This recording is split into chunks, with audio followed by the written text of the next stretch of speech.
I'm Kim Stafford, and I say welcome, welcome, welcome to the Doyle family. Welcome to writers, readers, friends of Brian Doyle. Tonight, at the equinox, we turn from our season of grief at Brian's passing to harvest gratitude that we've known this resonant man, this husband, father, son, brother, and friend. We have assembled a flock of voices to carry us from our instinctive grief into a generous new season by singing stories of Brian.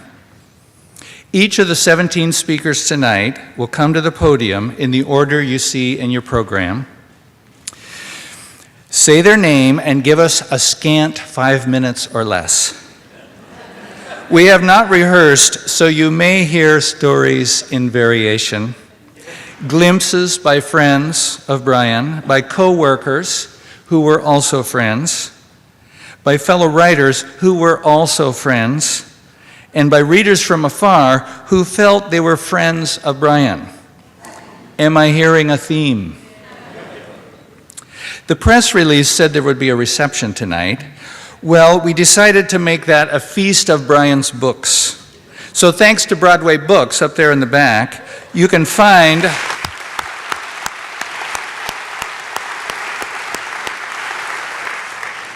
for Brian, they had to bring 3 tables. You can find or order all of Brian's books. Better clear a shelf at home and fill it with Brian.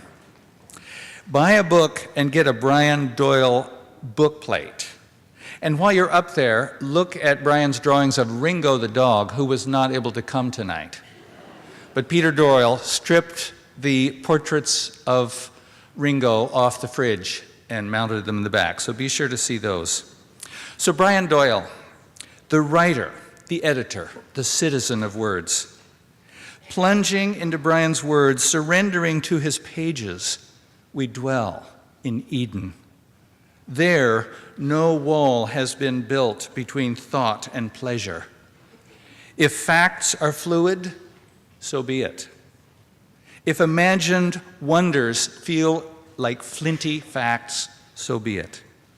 Stevenson, Van Morrison, Moses the crow, the homeless man in the park, the basketball suspended above the hoop, the heart, the chalice, the grace of perennial wonder, all flow into the river you are in as you read Brian.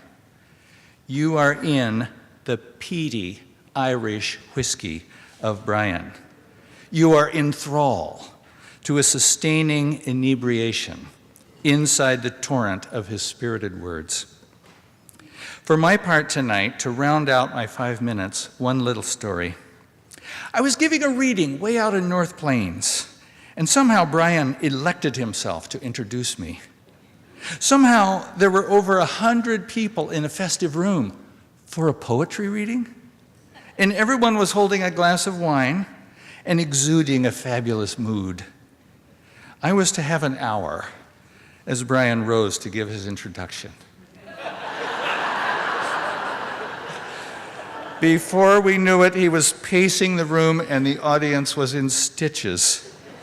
Part clown, part shaman, part saint, part sinner, shaggy with stories, mercurial. He was in tears, helpless with laughter at his own riffs and rants.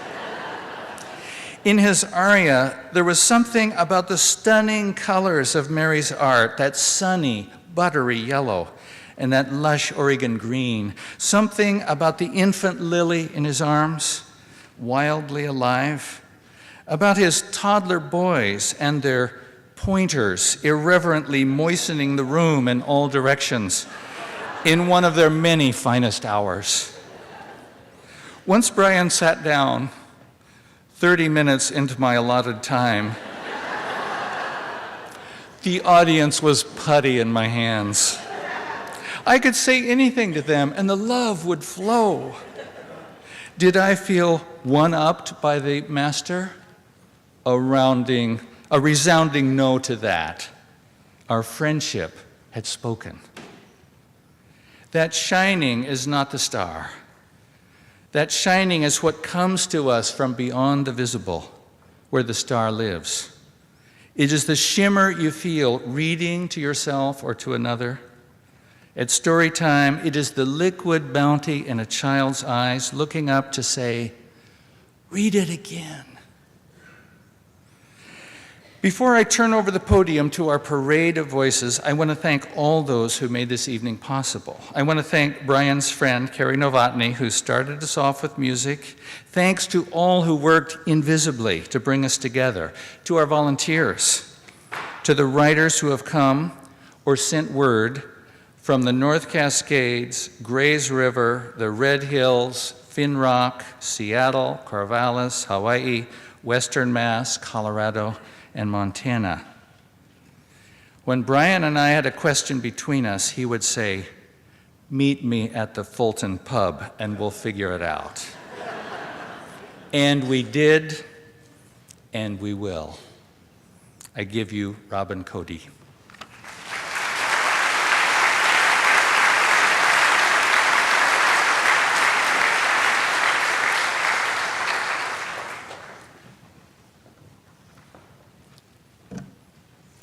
Keep laughing, Brian advised when he knew his time was up. "I promise," he said, "to hear your laughter." So, a writer and an editor go into a bar.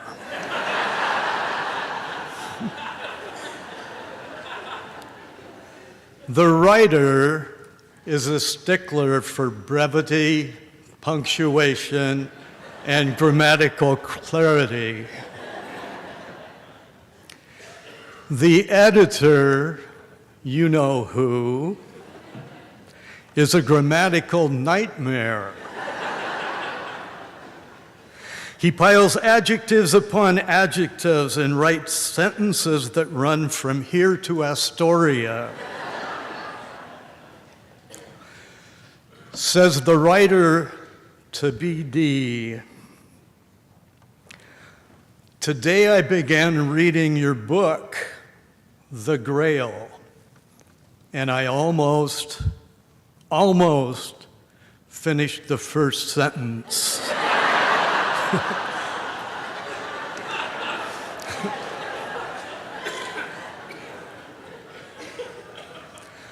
I'm Robin Cody, and I made that up.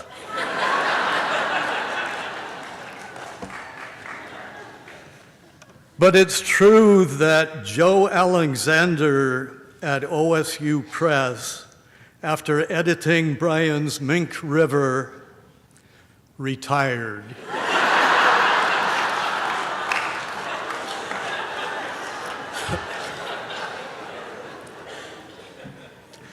Brian Doyle from Long Island, became a lyrical and wildly experimental writer of terrific Oregon books, a distinct subcategory of American lit that often came up at the pub. A sitting duck he was for my shots that he hadn't yet won the Oregon Book Award. 6 years of finalist in 4 different categories without ever winning the prize. The coveted Oregon Book Award, I called it, as he rang up this astounding losing streak. Where do they find these judges, anyway?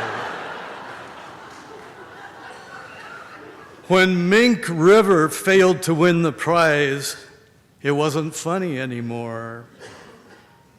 The poor guy, I thought. At the pub, I was ready this time to commiserate. But in walked Brian wearing a purple headband. On it, he'd written in large white letters, L-O-S-E-R.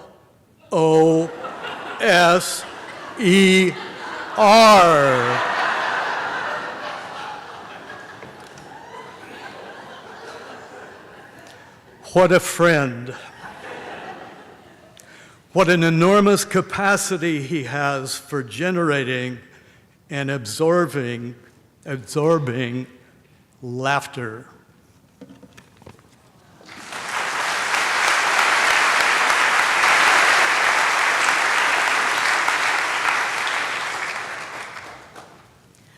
I've been asked by the organizers to make 2 announcements.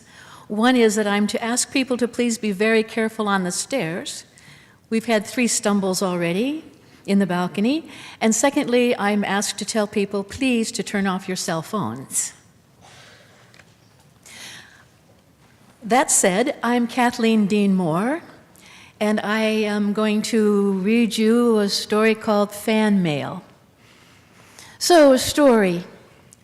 Brian is drinking beer. I am drinking wine. Do all stories about Brian start this way?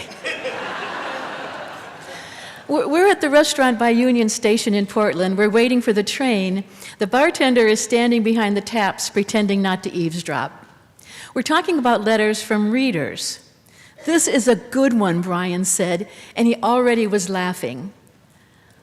I have to write a paper about your writing. And when I go to Wikipedia, it says you were born in 1935 and 1956. How is that possible? Is it because you're Canadian?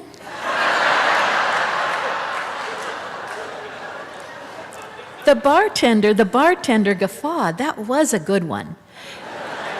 And you know, Brian, as self-effacing as he is, he kept informal track of letters from the occasional readers who had a bone to pick with him.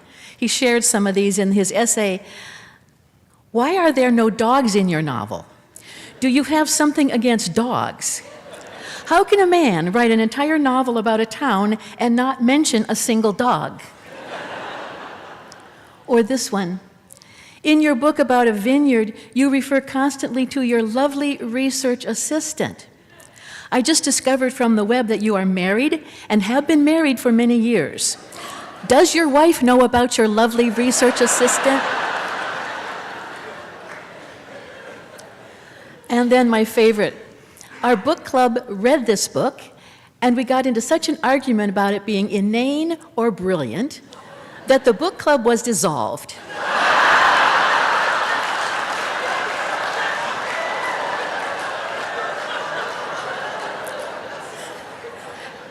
And now I have to find another book club, for which I blame the author. But here's the point I want to make about Brian's letters. Lots of writers get fan mail. Here's what I loved about your book. But Brian gets fan mail, of course he does, but more than that, he gets love letters. Here is what I love about you. People love his work, but more than that, they truly love him. We love him because he spreads his arms and let us into his amazing mind and his boundless heart. He takes us to these ordinary moments and he dives into their depths like an osprey, that hungry, that fierce and eager for life, that joyous in the watery sun. He takes us to head-high ferns where a newt pees on his children's hands and signals all the glory in the cosmos. With a shoulder bump, he evokes the love between grown brothers. He quarrels with his beloved wife about camping, but surely, because God loves us, he wants us to sleep in a bed, not a tent.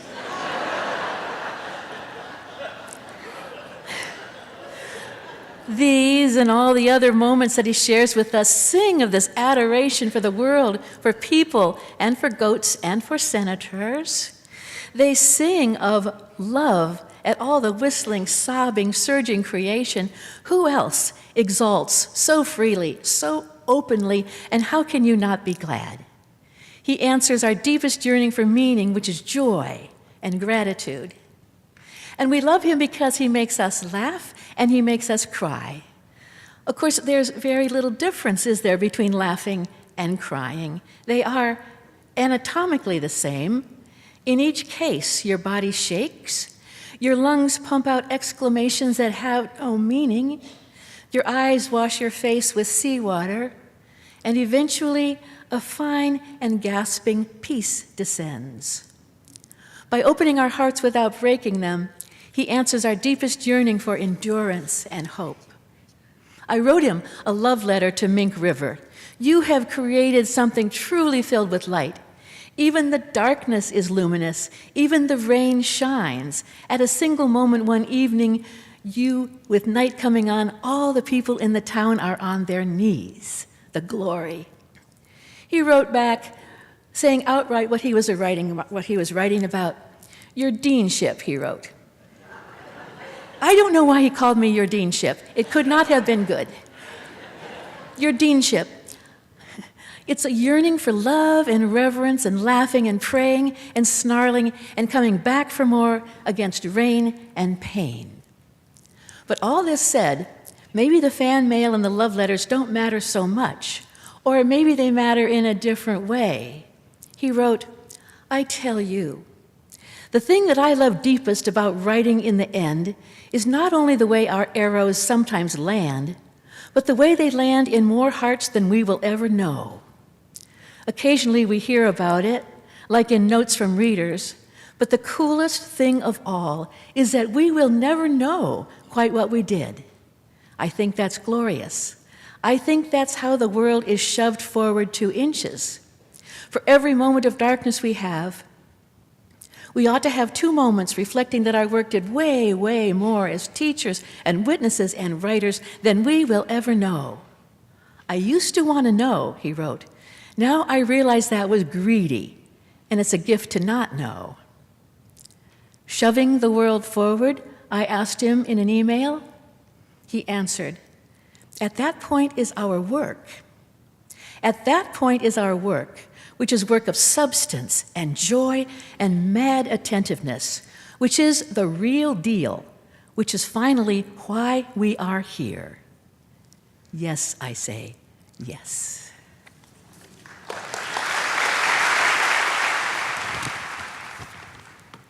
I'm Marcus Covert. They say you should never meet your heroes because you'll always be disappointed.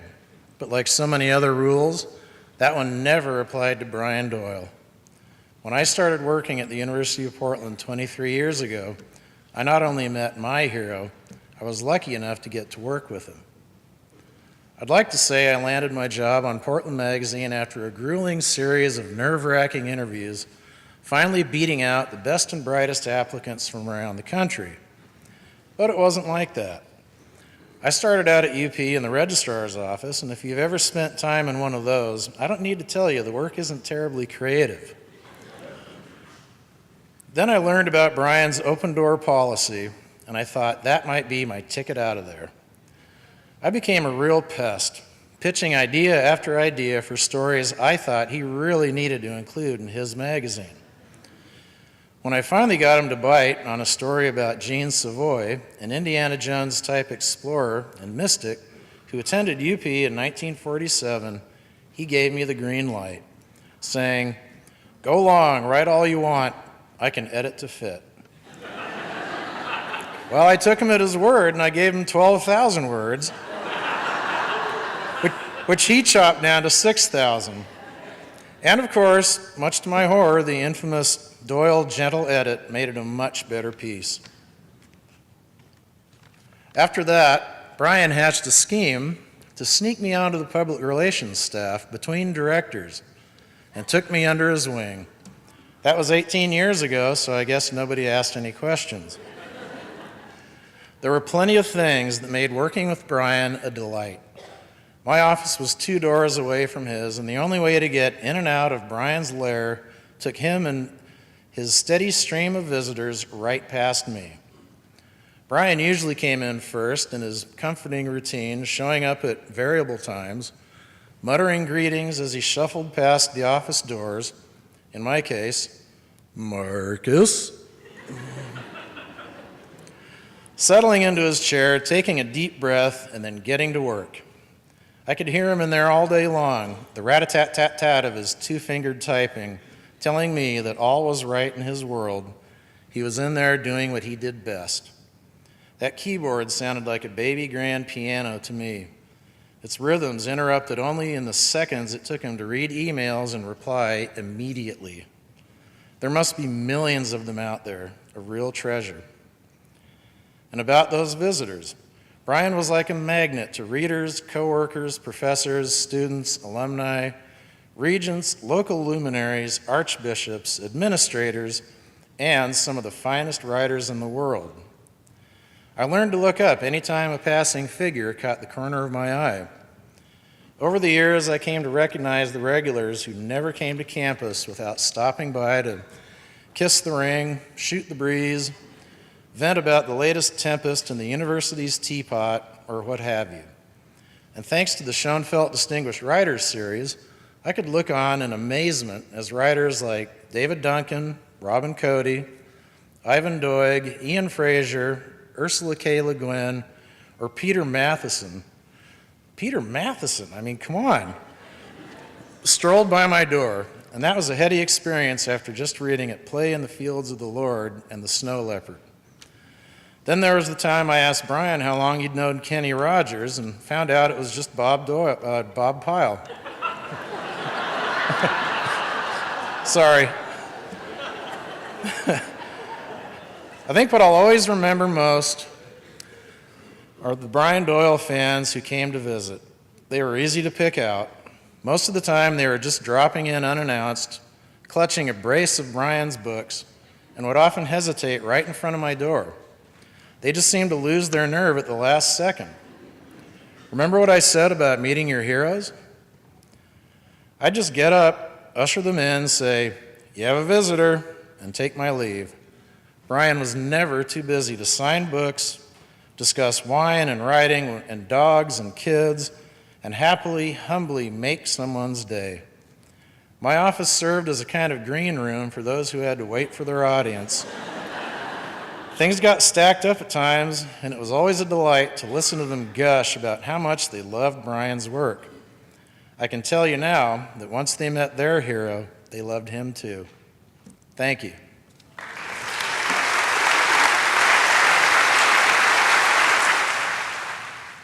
Hi, I'm Melissa Medinsky, and like everyone here, I've been moved by Brian's writing and his ability to elevate the ordinary to a place of high humor, humility, and holiness, all in one long, winding sentence. He did this by way of conversation, one-to-one or one-to-many. In my experience, when someone you love dies, it's the ordinary that's missed the most. The intimate conversation, it is how that person understood you in a way that no one else does. For me, the afterlife is populated with family, friends, my husband, and I can tell you it is still the ordinary conversations I miss the most.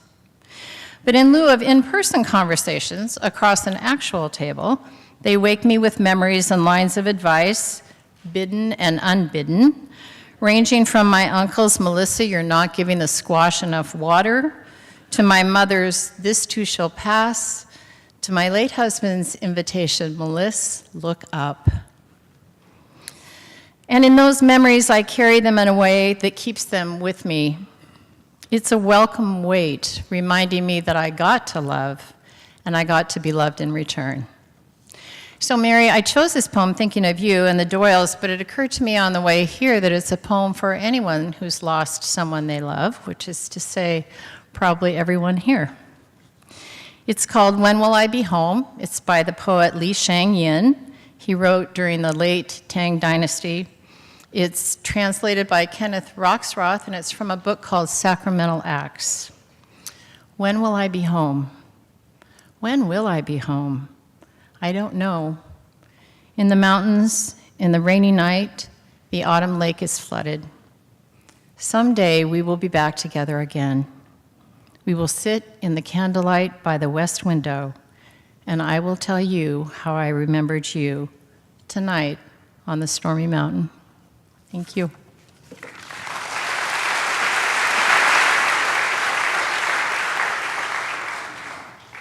Turns out my name's not Melissa.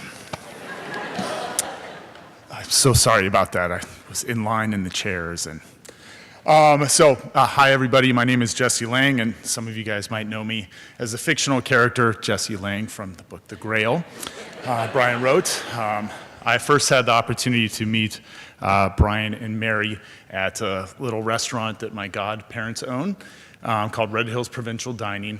There at the base of the Dundee Hills. And they came in, they sat at a little table called B1. I was fortunate enough to wait on them. They asked me my wine recommendations, and trying to establish a little bit of street cred with the young couple, I politely offered a bottle of Cuvée Lorraine from our friends and colleagues from Domaine Drouhin. And that was the wine that we spent the evening talking about.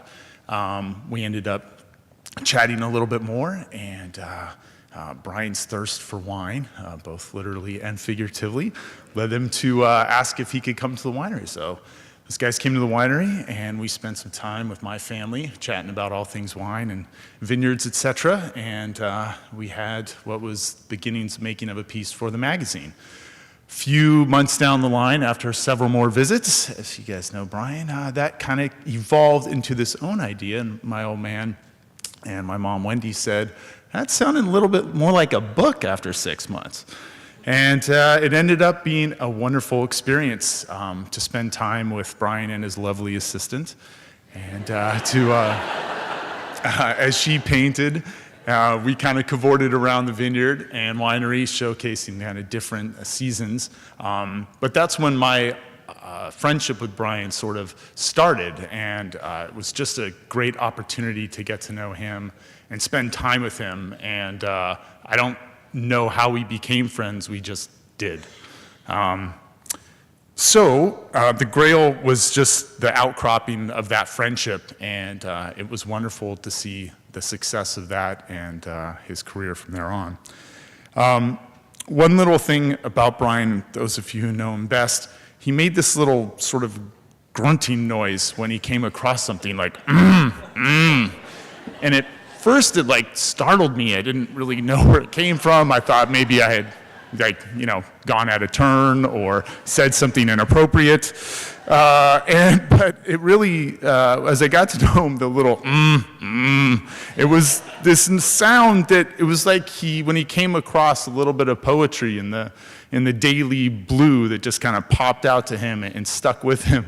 And for me, it was just, when I had an opportunity to replay it back in my head, it was one of those things that sometimes I was fortunate to have seen that little nugget of inspiration as well, that little irony in life and that humor. So kind of a little sprinkle of serendipity. I met and married a lovely gal who had graduated from the University of Portland. She was a pilot, and when I shared that news with Brian, he went,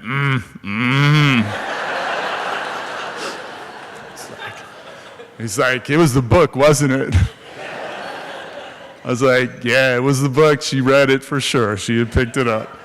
I said, well, she better like basketball and Pinot Noir too. So she does. And we want to thank him. And it's not Pinot Noir, I promise. Thank you.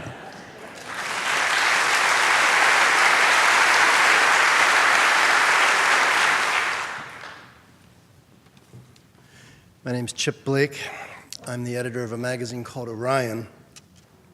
In 1993, I got a phone call from Barry Lopez, who was calling to tell me that he had met a writer that he thought that I should know about. And that was a propitious phone call, to say the least, because once 20 years had passed, that writer, whose name was Brian Doyle, had had more pieces published in Orion than any other writer.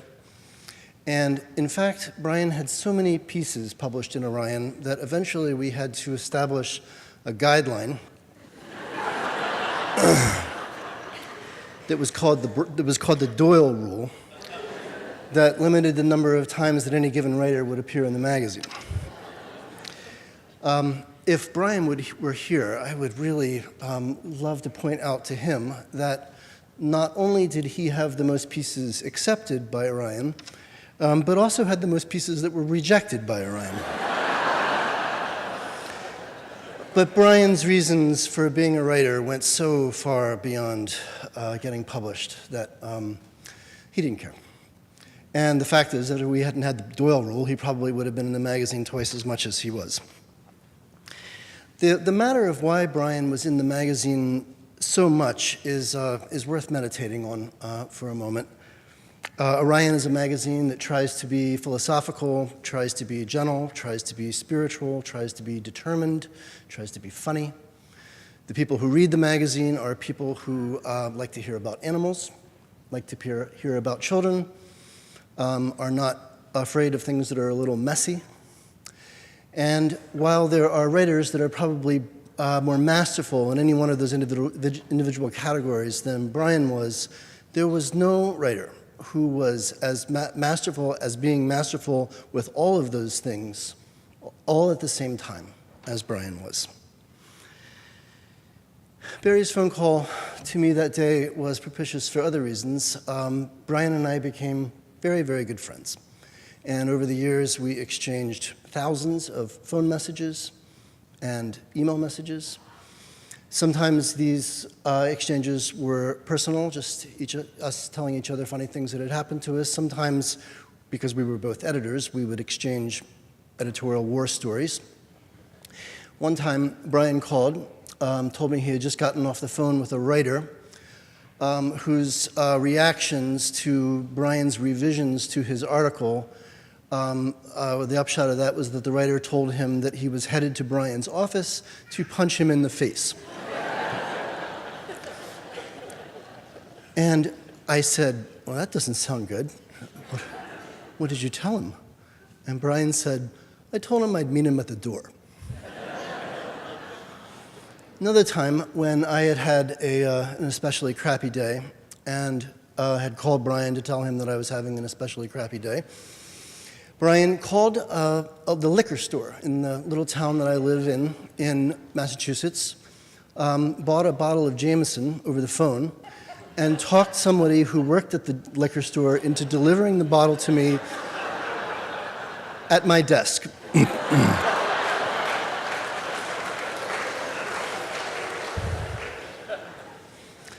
I write a one-page editorial for the beginning of each issue of Orion. And somewhere along the way, I began sending these things to Brian. And Brian would read them, and he'd make some marks, and then he'd call me, and I'd listen, and then I'd do some revising, and then I would send the draft back to Brian. Brian would make some more marks, send it back to me, and so on. At some point, this system evolved or devolved into one where I would send Brian the draft, Brian would rewrite the draft, and I would send the draft to press. And what's especially funny to me about that is that for the people who believed that they were reading not enough Brian Doyle or too much Brian Doyle in Orion, they were reading even more Brian Doyle than they realized.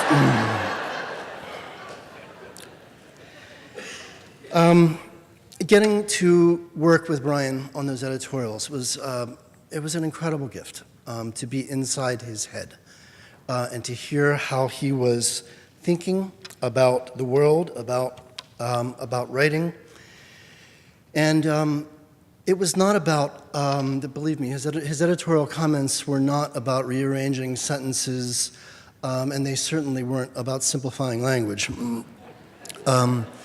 They were about filling every sentence with as much love as was possible, and about roaring, about being willing to roar, and being willing to startle people by roaring loudly.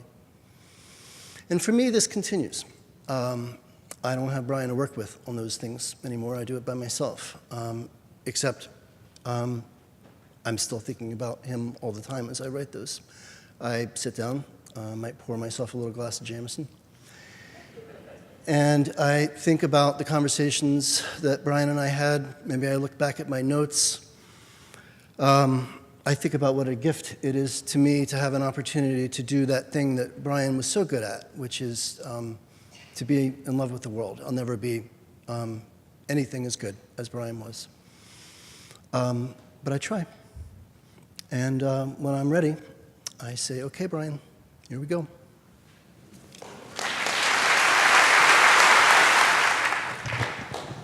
Good evening. My name is John Orr. I'm a professor at the University of Portland. Soon after arriving at the University of Portland some 24 years ago, I met Brian, who, after some initial niceties, asked to read my dissertation. Seriously? Who would want to read a new assistant professor's 300-page dissertation on Henry Adams? But he did, returning the copy to me in a few days and letting me know that he enjoyed my writing. This began my introduction to Brian Doyle, reader and editor.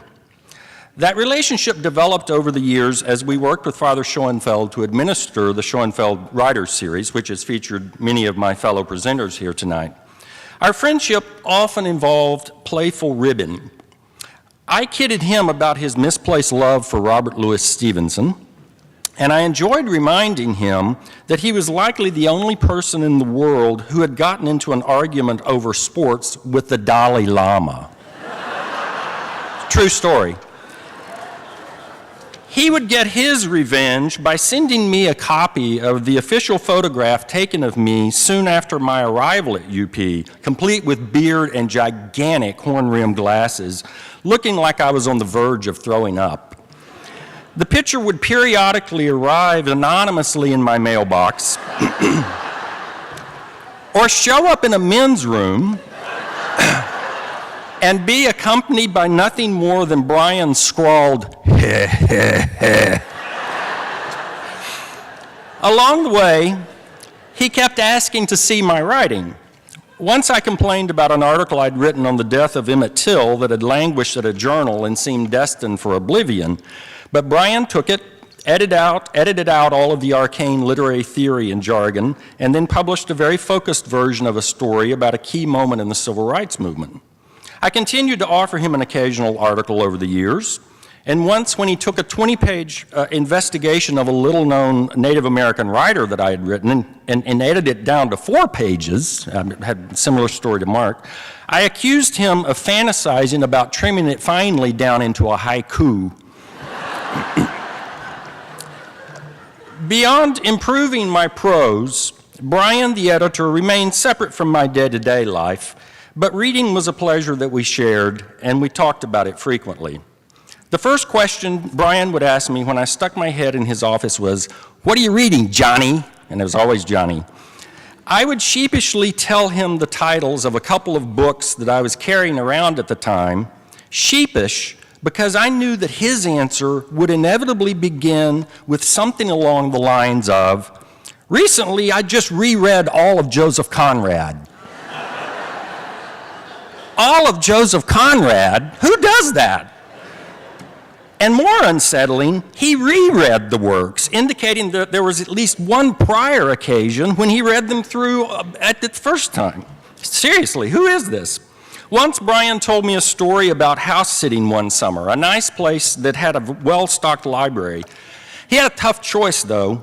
He could read all of Henry James or another equally prolific and prolix 19th century novelist. I can't remember whom he chose, but I remember nodding and quietly staring at my shoes since I, a professor of 19th century American literature, have never read all of Henry James or Herman Melville or many other writers who I'm sure Brian was rereading at the time. The man didn't read, he devoured. At some point I realized that Brian Doyle, reader and editor, was also Brian Doyle, writer. He occasionally sent me an essay he had written, including a piece on Van Morrison that I wrote back nicely in an email and said I thought it was good. Within about 30 seconds, my phone rang, and it was Brian raving that it was the best damn thing he'd ever written. What did I mean it was only good? And then I started seeing notices for another new book by Brian, perhaps a collection of essays or poems or a book about a winery, and then ultimately a novel, and on and on and on. All the while, he was editing Portland Magazine and writing virtually every speech and citation that was delivered at the University of Portland, and I'm not making it up. To pass the time during graduation ceremonies, colleagues devised a game of bingo where each player would fill out the bingo card, the squares, with words that we predicted Brian would write into the speeches for the provost and the president as they delivered them. You could always bet that in one of those speeches, someone would be described as deft. And inevitably, another person mentioned had graced the campus. If you were lucky, you scored a capacious or ebullient on your bingo sheet. The more I observed Brian at work, the more I admired. His was a working man's concept of what it means to be a writer. One writes, one steals time to write, one sees every situation as an opportunity to write more. I'm reminded of those British actors who forego the seduction of Hollywood in order to hone their craft regularly in different venues and genres. That was Brian Doyle. As an editor, he improved me. As a reader, he humbled me. As a writer, he amazed me. Thank you.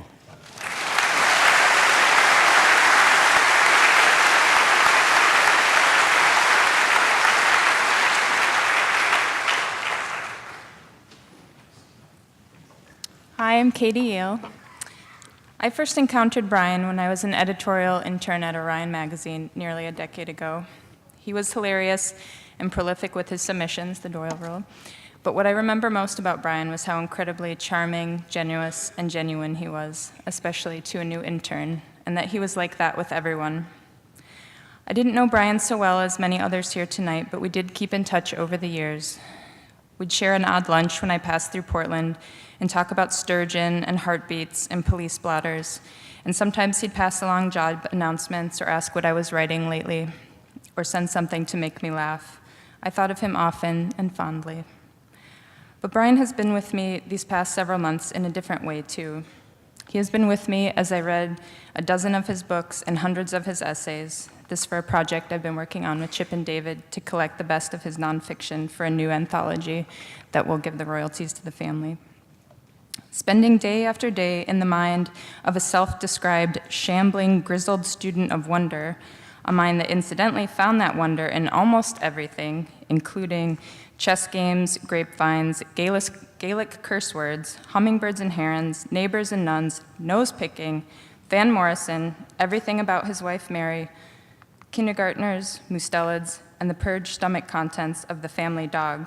Well, that would have been beautiful under any circumstances. But to spend that kind of time with his thoughts as he was leaving us has felt like bearing witness to grace itself and has been a strange and deeply felt gift to me. For months I read about his love and wonder and worry for his children as I held my own young sons in my arms.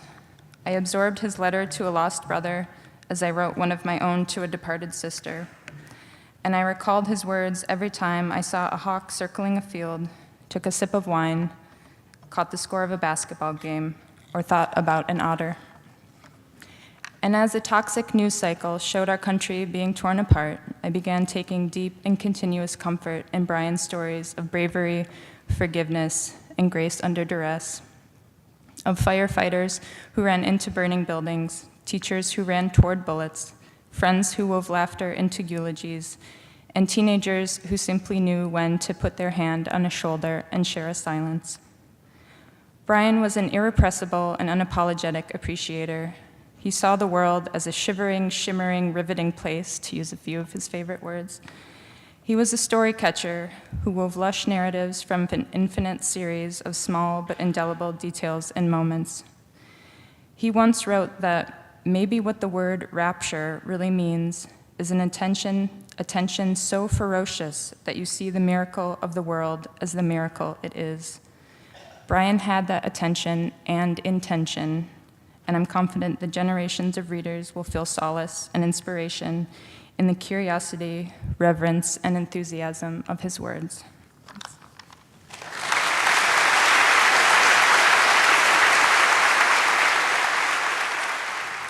No, I'm not Barry Lopez.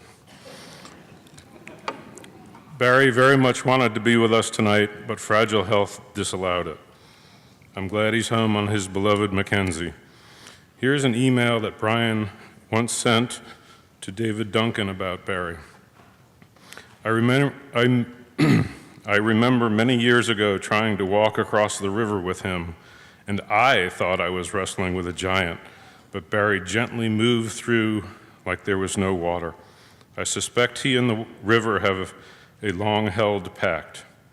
He told me he sometimes goes to a side channel downstream from his house and walks alongside it in the dark, listening for the distinctive sound of the first spring Chinook salmon to arrive on their spawning beds and start moving around in shallow water.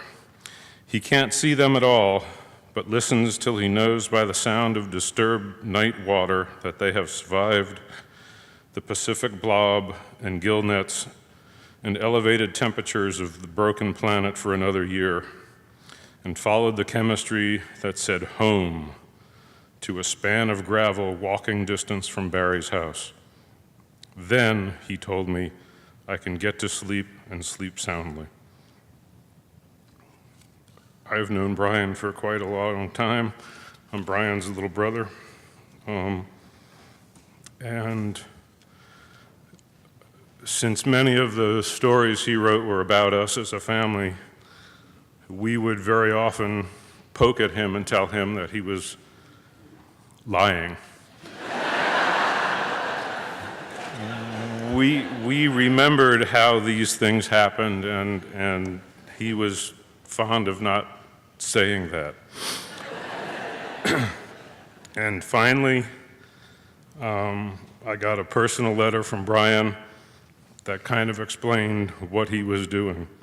Dear Pete, just a note to send this little essay to say gently that I have come to detest being ragged for exaggeration and hyperbole and mismemory. I am trying to do something in my writing that's hard to explain, I guess. I hint at it here, but it's probably clearer to say something like I am not interested in ostensible fact and nominal accuracy as much as I am in the bends and layers and implications and insinuations and shimmers of memory. And I am absolutely interested in how I can take the nugget of something and play with it as a story. I have given up trying to explain this to most people and just say, fine, everything I write is fiction. But I will try with you because I love you, and I hate being ragged by someone I love. I want to get at the things underneath supposed facts, and everyone's memories are a little different from everyone else's. I don't care much if our memories, for example, of the crawl space under Grandma's addition, accessible from the workbench or the top of the oil heater, differ. Although I do clearly remember you and me and Tom poking into that curiously dry space. I do care about all the shivers and shimmers of memory, though, and how one leads to another like doors opening only with the right keys, and how I can use a shard of memory as the seed of a story to which other people can connect. Does that make sense? I'm using facts to try to get closer to emotional truth, you know?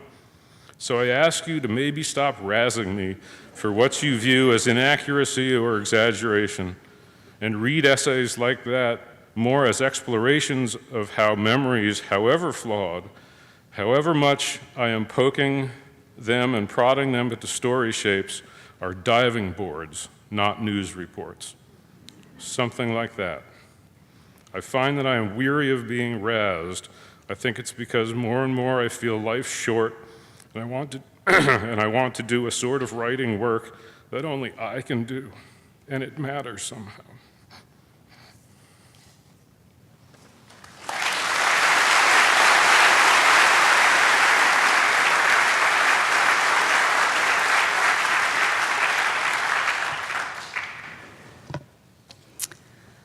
I'm Anna Maria Spagna, and I first met Brian in my bedroom, I'm pretty sure, or else in a lawn chair in the backyard, or in the window seat on a ferry on a dreary winter day where you couldn't even see the trees through the fog. I met Brian like so many others on the pages of a magazine. That voice, so warm and real, so honest and playful, soulful and true. Right away, I knew I wanted to teach his work.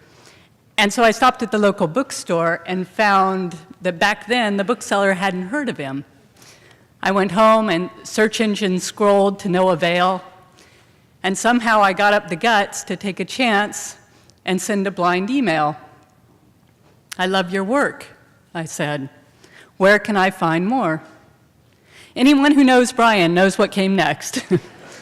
A lightning-fast reply. He sent a half a dozen essays, published and not published, made a joke or two, and offered to correspond with the students.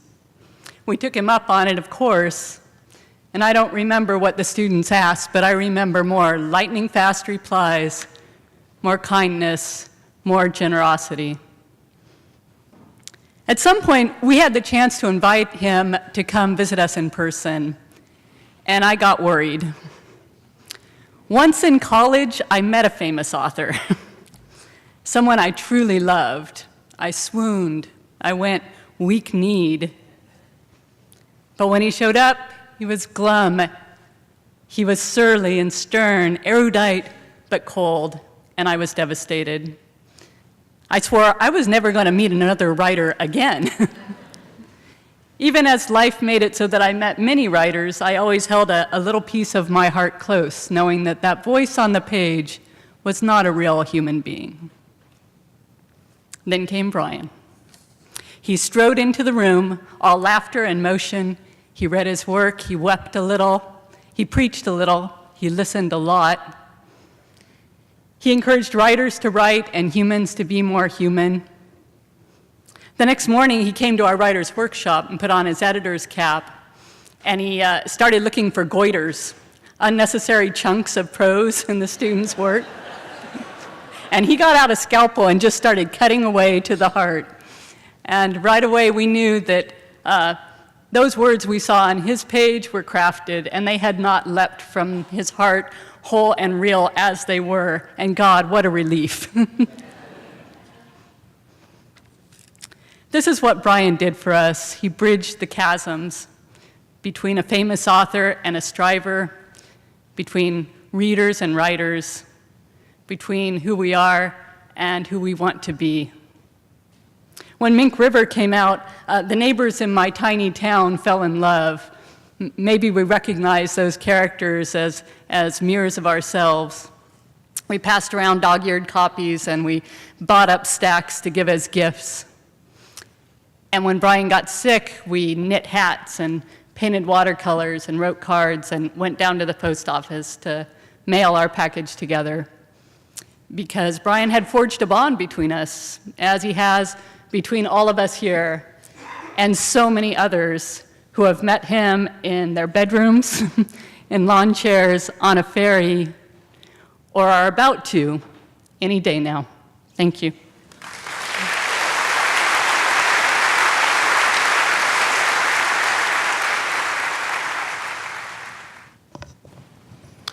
Good evening.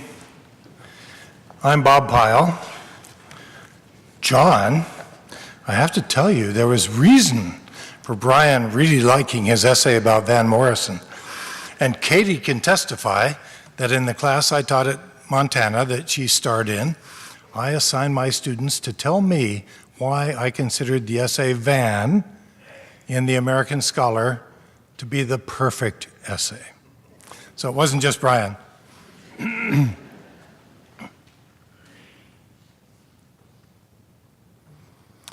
Two poems for Brian and Mary, with a little introduction. For years, Brian and I always signed books side by side at the Oregon Historical Society's Holiday Author Fair, right next door to here, bantering the afternoon away. One recent year, as we walked out, eyes bleary from books and faces, butts weary from sitting, we paused on the front steps before parting. And then we both looked up at an unholy racket overhead. or rather deeply holy, as he would have said. We traded smiles and then looked back up to the London plane trees and lingered in wonder. It was a quintessential Doylean moment that I was lucky to share. And now it makes me grin and think of my friend and his extraordinary joy in the ordinary world. Evensong. There are times I do love this city, coming out of the holiday book fair into the park blocks, milling with the other authors in the vague rain, and this great racket of crows, caws, rattles, churs, and shrieks all tumble out of the black mass overhead. Hundreds of crows gathering, circling, settling into the tops of the plane trees, gossiping with one another, catching up, calling out to the evening, to the damp sky, so loud, so present, everyone is looking up. The homeless, the hipsters, and all these authors, their voices stilled for once. One low sycamore leaf twirls on its stem in the darkening breeze. The second poem is called Every Day.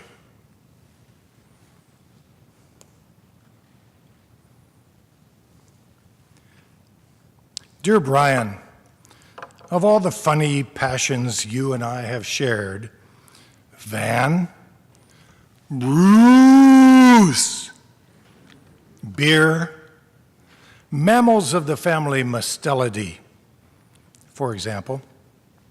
One I think of now is the Pogues.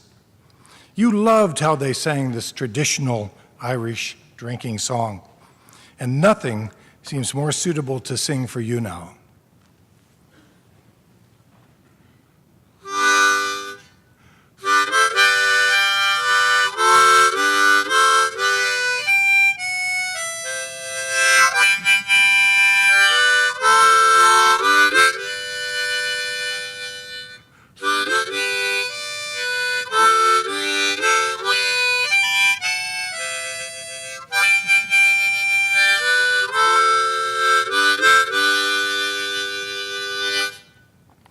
Oh, my name is Jock Stewart. I'm a canny gunman and a roving young fellow I've been. So be easy and free when you're drinking with me. I'm a man you don't meet every day.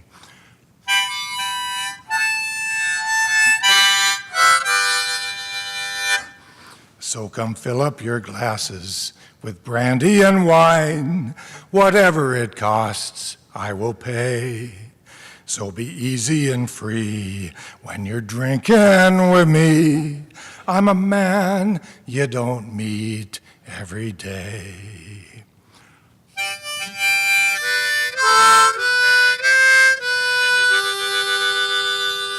Well, that was you for sure, Brian, and it still is. You filled our glasses with brandy and wine, our hearts with the joy and wonder of it all. And you gladly paid whatever it cost you. You made us all feel easy and free, drinking or not. You're that man they were singing about, Brian. You're that man we just don't meet every day. Thank you.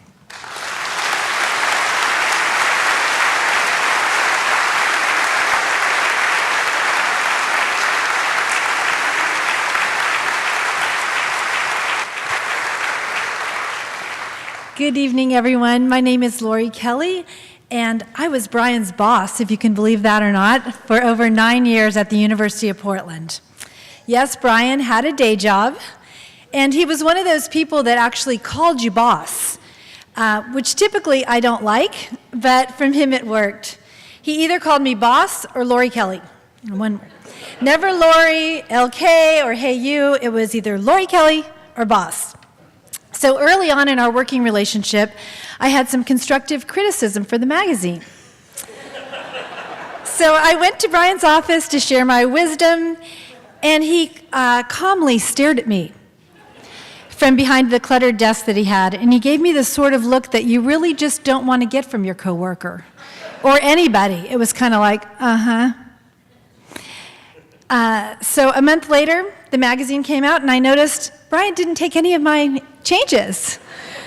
None of my suggestions were there. So I got this shirt in Brian's honor because I think it really reflected our relationship, and it says, "I'm not bossy, I'm the boss." So that was Brian and my relationship. I thought to myself when I got back there, what do I know about running a magazine? Well, nothing.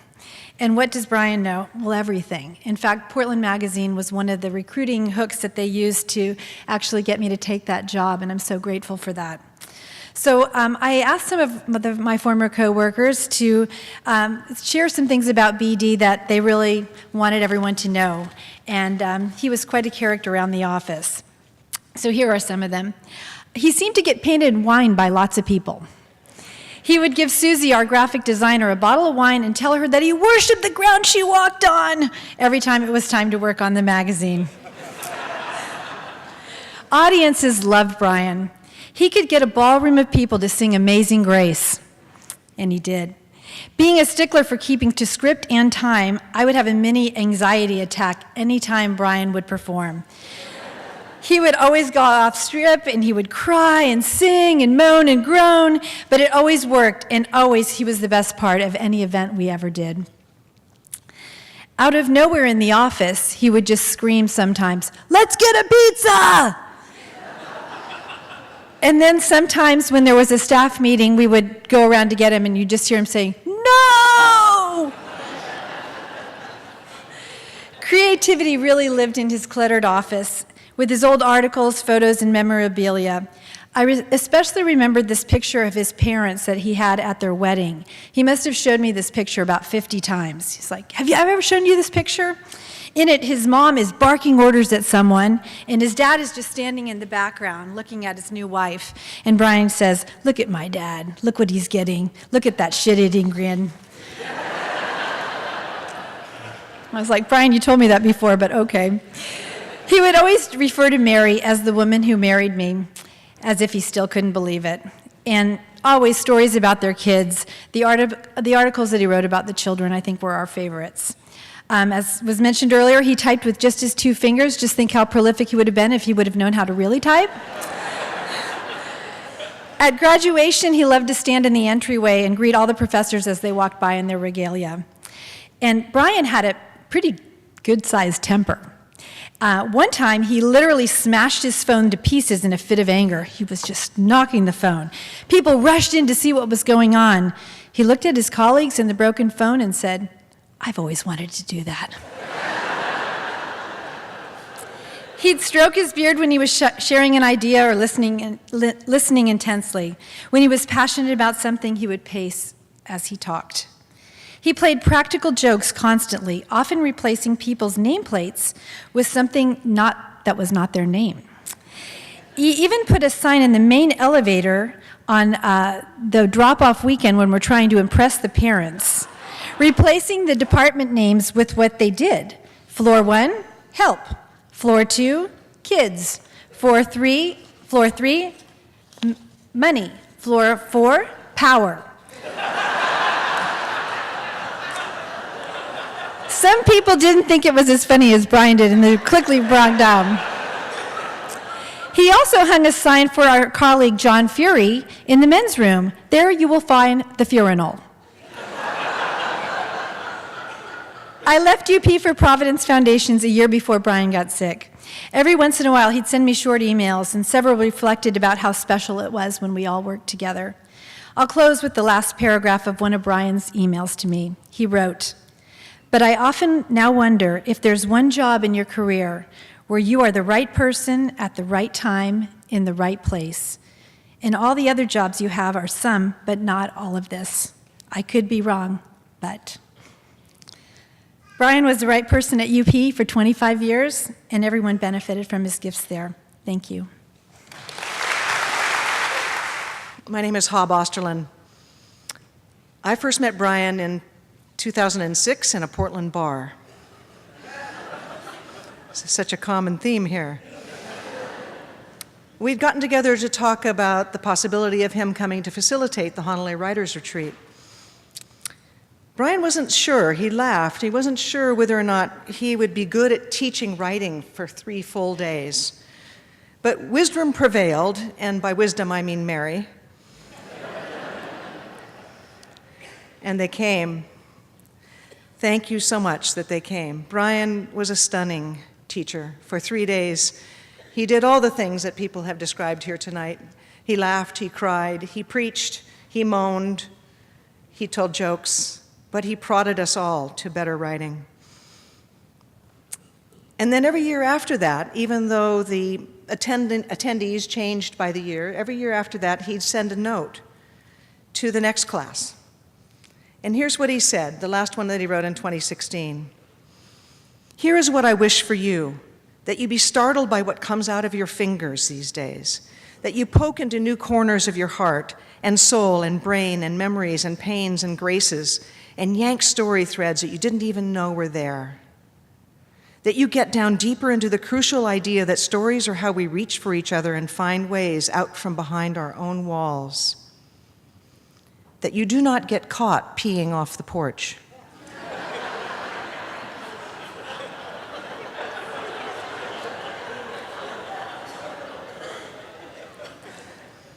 That you laugh aloud, that you shuffle away with pages and pages of story starts and ideas and images to goose and jolt and poke and jog and walk out into stories that were never in this whole world ever before, which is, let's be honest, amazing and holy.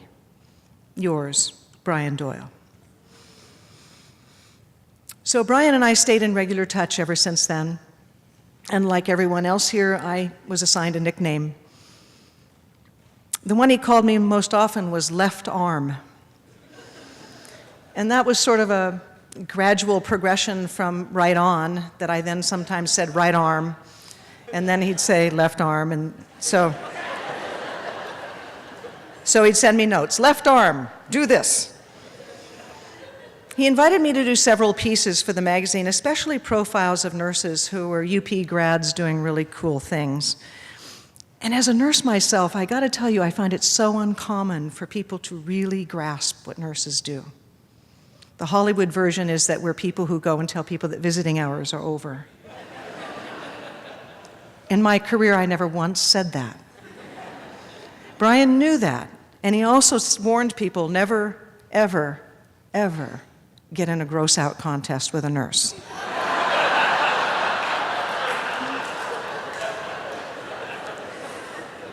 He deeply knew who nurses were. He knew what heroes they are. He wrote a piece once called A Song for Nurses, and it began like this. The first time I saw a nurse was when I was 4 years old, and someone cut my tonsils out, and I woke up addled to find a cheerful woman, wearing white, leaning over me and murmuring something gentle.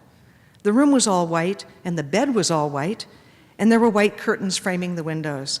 I thought I had died and was in heaven, and the woman leaning over me was an angel. I was deeply relieved to be in heaven because I had recently sinned grievously. And my brother, could have been you, Peter, and my brother still had a black eye. He went on in this song about nurses to talk about the impossible work that nurses do and the many talents. And at the end, he said, let us in short pray not only for the extraordinary smiling armies of nurses among us, let us pray to be like them. Sinewy and tender, gracious and honest, avatars of love. So perhaps some of you tonight noticed several of us wearing these Got Martens t-shirts. Do you see them? Got Martens. That wasn't the only thing we were going to do. We were talking about name tags, not just name tags themselves, so you would know we're here to be of service to you, but where to put the name tags. And I'll tell you why. An email I got from Brian. Listen, left arm.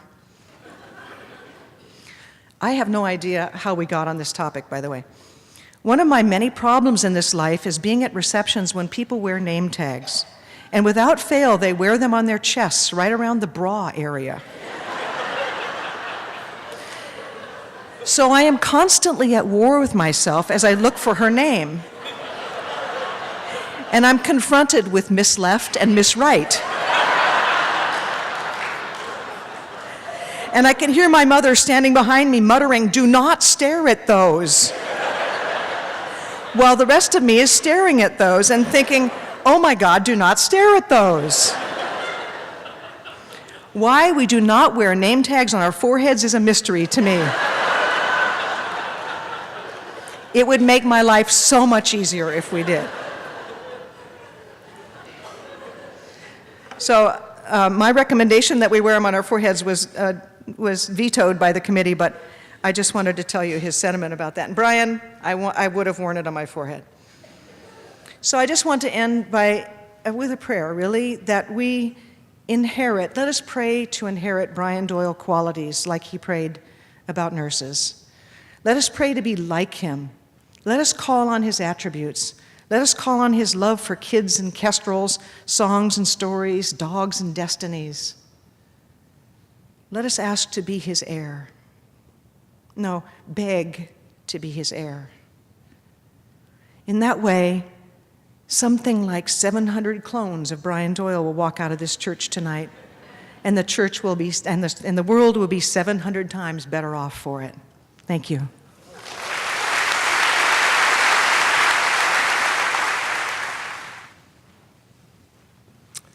First, a little bit of Irish American history. The fire departments and firefighters, as we know them, we like to think are a unique American idea, a lot like our public schools and parks and libraries. They were first formed in our young cities at the time of Philadelphia and New York and Boston, and the ranks were overwhelmingly Irish immigrants, new workers to this country. And so they used as their badge a four-leaf clover. They used that as their badge until the mid-1800s when they sort of hardened the edges a little bit to give it some semblance of a cross. And this was their marriage of their Celtic heritage with their belief in the cross.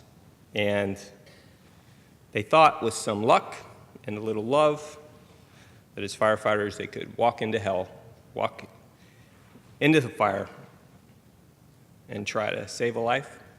And maybe, especially back then, as was more often the case, yield their own life in the attempt. So this clover cross badge is still the universal symbol of an American fireman. You'll see it on all our rigs, on our station doors. You'll see it on our uniforms. And most recognizable probably is what you'll see printed on our proud and iconic navy blue t-shirts. The four-leaf clover cross is always printed on the left breast over the heart. I gave Brian one of these t-shirts when he got sick. My name is Jimmy Watts. I'm a Seattle fireman assigned to Rescue Company 1. I'm also a husband and a father of two young boys, one of whom was born with a bum heart that needed fixing. As Brian said, a wet engine that needed a tune-up. He and I wrote back and forth a few times last year, and I'm going to read you one of the letters I sent him. Hi, Brian. I don't expect you to remember me, but I'm a friend of David James Duncan's. You and I corresponded earlier this year around the time our 9-year-old son, Cody, had a successful heart surgery at Seattle Children's Hospital. I've heard of your news. Please excuse my intrusion at this time, but after all I've gleaned and ever gotten from your books and your essays, I needed to gesture some small inadequate measure in return. You've given me so much, so this worn shirt of mine is for you. It's one of my fireman shirts. I thought of sending you one of our crisp, clean new ones, but this one is way better. It's washed, of course, but it's the shirt off my back. For the past 16 years, I've worked as a fireman in Seattle, and this job shirt has been partial to thousands and thousands of stories, prayers, as you call them. It has knelt to thousands of tragedies and traumas. It's made rescues. It's heard more dirty jokes, told more tall tales. It's dried salty wells of tears. It's dried blood and sweat. It's crawled through a lot of fires. Many people have died in the arms of this shirt. Some lived. This shirt has delivered babies. It's helped lonely old folks off the floor. The shirt has pulled many a prank. This shirt covered the burn and skin graft scars on my shoulder. On more than one occasion, I accepted death in this shirt. The shirt has been hugged a lot. It's read countless stories to kindergartners. Sometimes my little 50-pound boys have pretended this shirt fit them. This shirt has been scared, and it's been brave. And this shirt has only ever been worn in the company of its brothers, a fraternal responsibility not taken lightly. So this shirt now should be yours. We are each other's keeper, or we're nothing. You're a fireman, Brian, a good one. I believe you've been one all along, and you can wear this shirt into the fire you're walking through now. Thanks, countless, endless, cheerful, and wonder-filled thanks. I think I wasn't originally going to mention this, but it's appropriate. It's the last sentence of the last email that I ever got from Brian. Believe it or not, the preceding sentences involved meeting with David at a pub when he and David would be up in Seattle sometime, he thought, in November. But we had also talked about my son's surgery and his own son. He said, "My son Liam is 21 and tall and hilarious, and not a day goes by when I do not think he's alive. He's alive." It's always Easter for me, James, my friend, and you too. Thank you.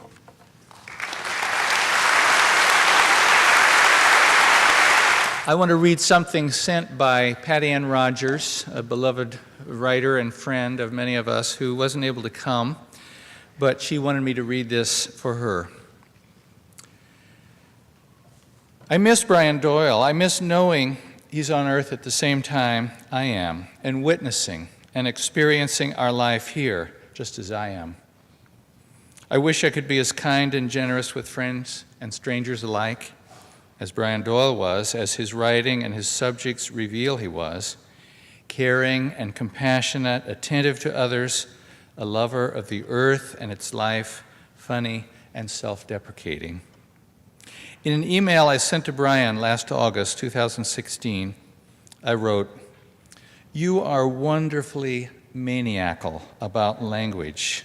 Nothing you write ever appears to have been tortured into existence or twisted into shape one way or another or pondered over deep into a sleepless night. Lucky language to have you at the helm." Brian Doyle was one of the most loyal friends I've ever had. During the 20 years I knew him, if he hadn't heard from me for a few weeks, he would email or write to check on me and make me laugh. He did everything he could to support my work, from giving advice and discussion to publishing it and recommending it to others. I am so grateful for his constant encouragement. In our last email, I congratulated him on the publication of his anthology, A Sense of Wonder, and added, "You're a sense of wonder in the flesh. multi-talented, super writer, super editor, super heart. I didn't know about Brian's illness until January, when his condition made it impossible for me to communicate with him. So I do especially value our last year of emails, some of which seem almost prescient. I don't know what death holds for any of us, but I wish and I can imagine that Brian is legion now with our universe. In that moment, he became two, one sitting among the red flags of the blackbirds in the reeds, and the other standing fixed like a poplar in a fence of poplars. In the next second, there were four of him, one watching evening from the sill beside the bed, another laced through the night spaces between the fireflies.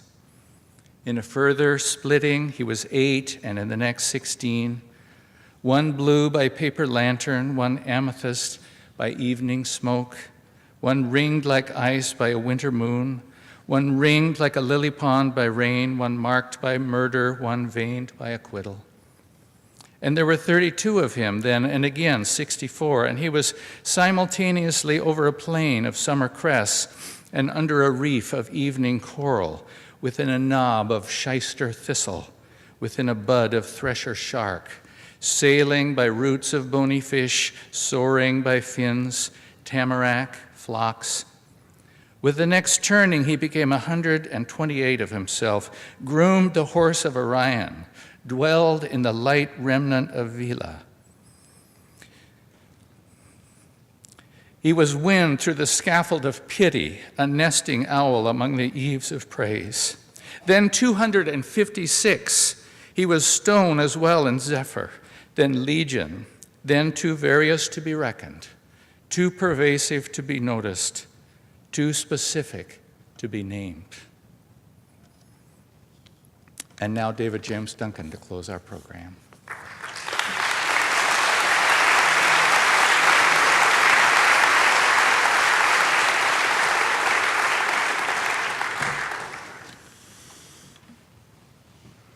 I called him BD. He called me Scottish. We were close for 2 decades, but during our last 6 years, achieved a beyond closeness hard to describe.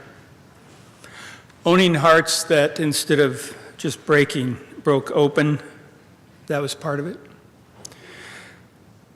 A willingness to speak almost anything we perceived as spiritual truth.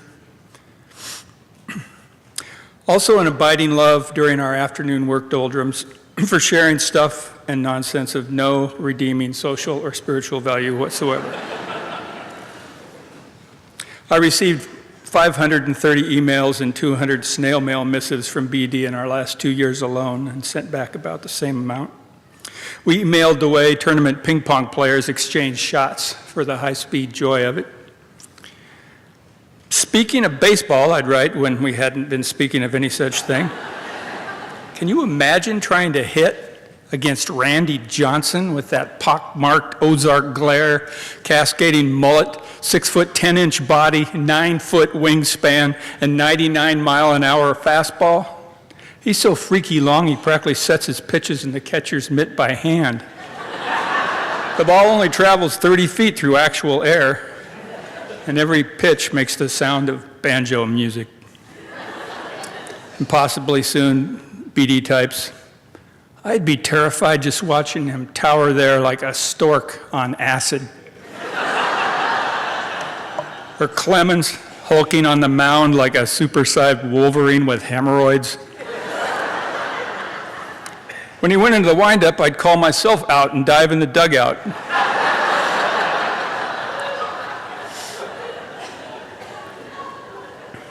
Close as I grew to BD, the friend and writer, I remained wary of BD, the editor, because he didn't really edit me. He surgically extracted precision pellets of my admirably interminable essays, deleted all my thoughtfully chosen swear words, paid me $1,000 to publish his prissy pellet in his magazine, and four times, BD's pellet then appeared in Best American Spiritual Writing. How was I supposed to feel about this? Unedited, my stuff appeared there once, Not that anyone was counting. My family and I were starving quite happily when his damned royalty checks would come. One of BD's Duncan pellets even appeared in Best American Catholic Writing, and when my stuff appears in Best Catholic Anything, you can be sure I was gutted and cleaned like a fish on the editor's desk.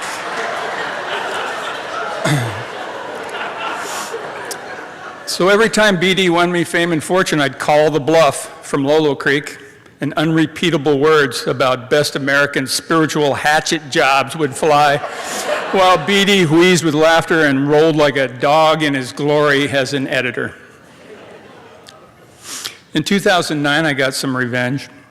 When the first draft of Mink River crossed my transom, I was so smitten by the County Tillamook meets County Sligo Irishness and musicality that I offered to read his manuscript as mercilessly as I do my own, if he wanted. Sweet Jesus, yes, he said. Hard work was then followed by an epic morning phone call that was the most fun I ever had pen in hand with another writer. When we set our pens aside, the former East Coaster and I found ourselves marveling at a Pacific Northwest classic so realized you can harvest the shellfish, get sopped in the rain, find agates on the beaches of its pages. Then came the gratitude, and oh my hell, nobody does gratitude like BD. He had Trappist bookbinders make a single hardcover copy of the Mink, embossed the author name Patty Doyle on the spine in honor of my love for the book's Irishness, and inscribed, "Man, thank you. Not only for the glorious, headlong, hilarious, heartfelt blurb, but far more for the actual, real, no-shit guidance and help and assistance and editing and honest, absolute, genuine caring about this book, a book that was huge for me in a million ways, and even more than that, for years of genuine, funny, honest, deep, cool, endlessly entertaining, spiritual, literary, masculine, Celtic, Western friendship."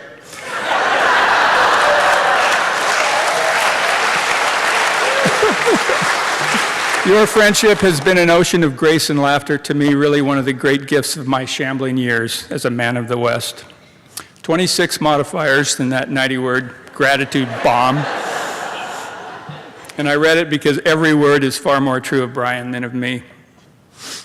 A friendship like that wasn't just a pleasure. We enjoyed, reminded each other that we're just a couple of dirtbags like all the rest. We gleefully exchanged every piece of mail in which someone trashed either of us. But we also knew, without being overt about it, that there was a flame in each of us that we could always find burning in the other.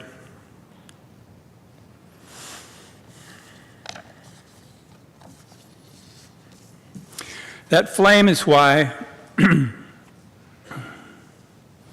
few weeks after BD plovered on out of our sight, it felt perfectly natural to me to sit down and write him another letter.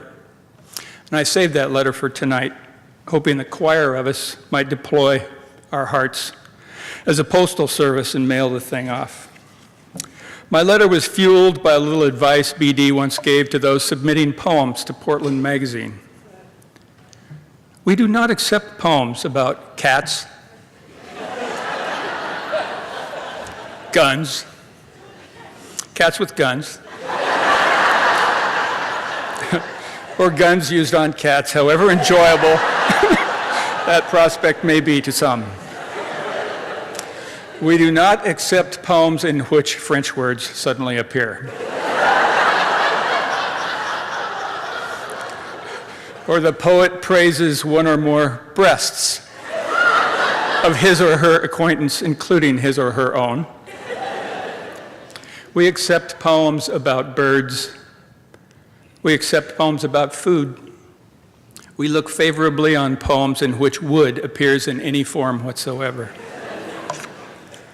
The flame in me wondered, after reading the last sentence, whether BD would look favorably on a letter in which wood appears in the form of Brian himself. So I sat down to try and find out.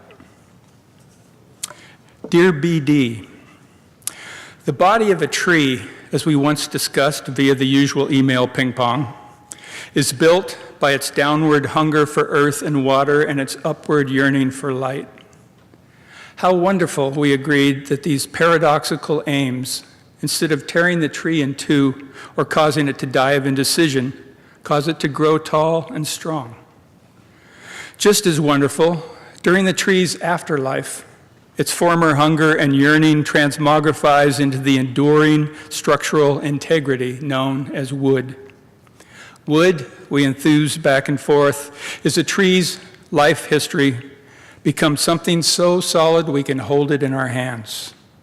This is no halt metaphor or lame symbol, not a lonely cry or mournful eulogy.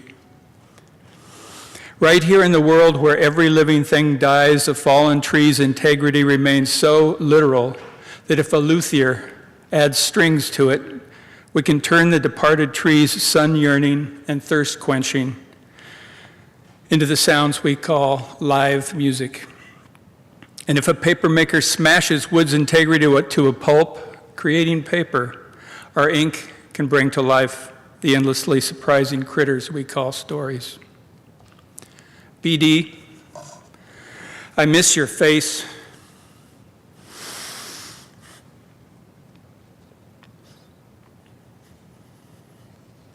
Voice.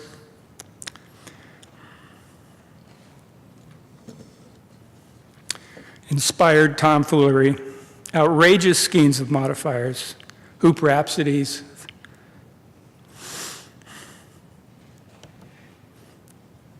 Oh, that's enough. You know what I miss. I miss so bad I can taste it the dirt simple pleasure of answering my phone and hearing you say Scottish. No one will call me that again and make me feel as though they somehow discovered my true secret name. But throughout our long run, my Celtic Western friend, the hurt of every loss we endured was sweetened by having shared a trait that digs even deeper than affection or cool nicknames come to a mortal end. You and I have loved trees for what they give this world in life, and we've loved trees for what they give this world after life. That very magic inspired us to grope earthward and waterward, but also skyward and lightward, till a tree-like depth, height, and extension became part of us. We then found that if we stayed out of our own stupid way, that extension bequeathed the ability to tell stories people could perform like songs or symphonies in the sanctums of their very own depths and heights. Based on the music of your stories, I've got a little something to say about the voyage you're on. Though it seems I'm in one place now and you're in an unseen other, didn't we spend our lives preparing for this? Even after you set sail, didn't we share a benign storm surge when Melissa sent Mary the Neruda poem that ends, "If I die, I don't want your laughter or your steps to waver. I don't want my heritage of joy to die. Live in my absence as if in my house. Absence is a house so vast that inside you will pass through its walls and hang pictures on the air." Didn't you look favorably on poems in which wood appears in any form whatsoever, because we knew there'd be a time when one of us would be called to hold the other's structural integrity the way I now hold my old wooden dulcimer? BD, it's me, Scottish, in a place where you aren't, but aren't so barely that you remain dulcimer present. So barely that your heart remains music and your spirit story to me.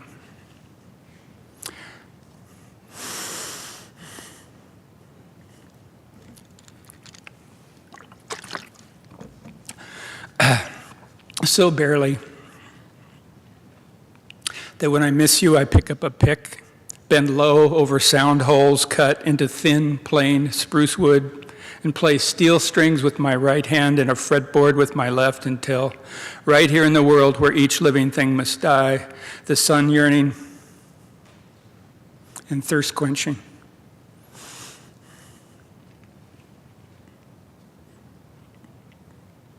Of your integrity passes through walls. And we hang pictures of our friendship on the air. Love, Scottish. Thank you, 16 excellent friends of Brian, for your stories. Thanks, every one of you, for your very kind listening. Thanks, Bouquet of Doyles. Ringo, wish you were here.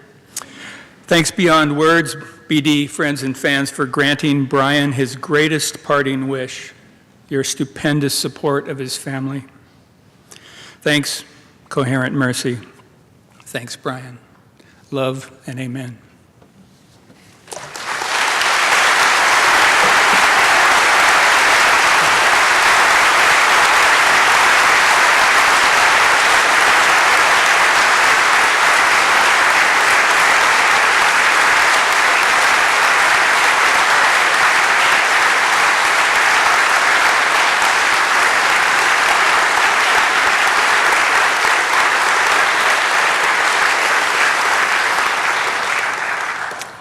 I think Brian would have enjoyed that. Please meet Brian at the back of the hall where his books are stacked. Please meet each other, tell the stories that haven't been told, live with laughter and joy. Thanks for coming.